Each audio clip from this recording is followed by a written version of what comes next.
Chers compatriotes, frères et sœurs dans le Christ, notre pays est aujourd'hui réduit en ruine par une guerre qui condamne plusieurs millions de Congolaises et de Congolais à l'errance, à la famine, à la misère et à divers autres traumatismes.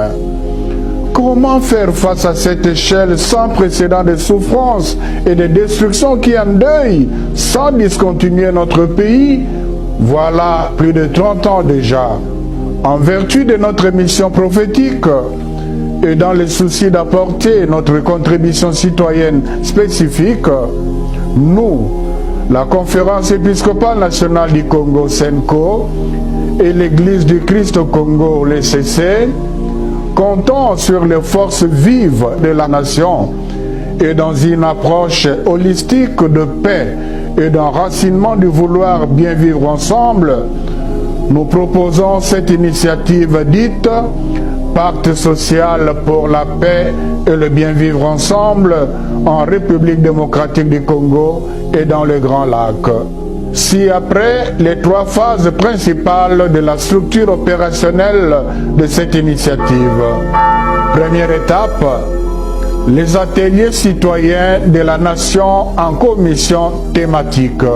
Une dizaine d'experts scientifiques de haute gamme par commission pour une dizaine de jours de réflexion stratégique décisive.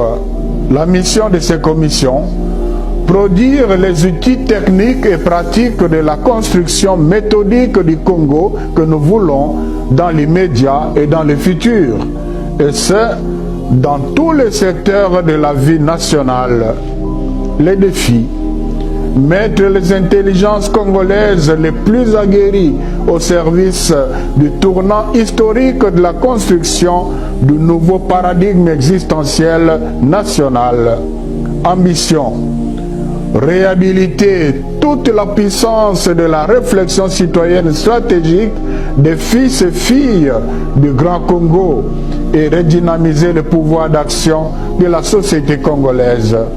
Les commissions thématiques à titre d'illustration: Commission défense et sécurité pour la paix, Commission redressement accéléré de l'économie nationale et planification de l'économie transfrontalière pour le co-développement dans le Grand Lac, Commission quelle justice pour la paix, Commission infrastructure du développement national et infrastructure transfrontalière du co-développement dans le Grand Lac, Commission art et sport pour la paix, Commission plaidoyer mondial pour la paix, Commission des universitaires, chercheurs, écrivains pour les impératifs fondamentaux de la nouvelle culture républicaine.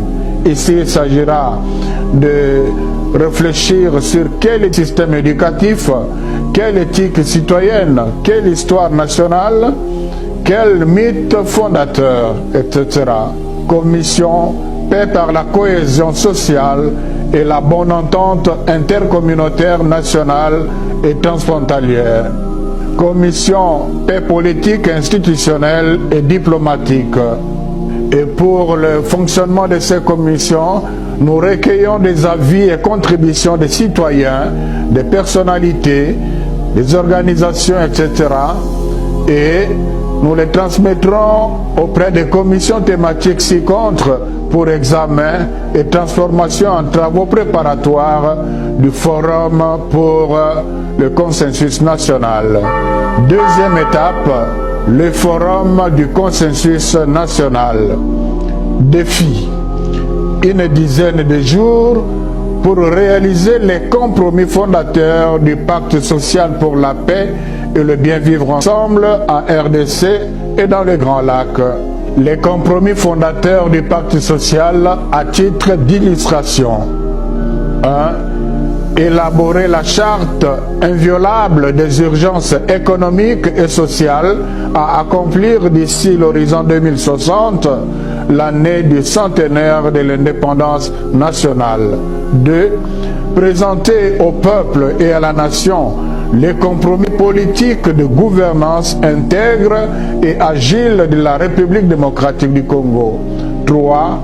Élaborer les projets de traité du bon voisinage transfrontalier dans les Grands Lacs. Je le répète, c'est à titre d'illustration. Clôture du forum du consensus national.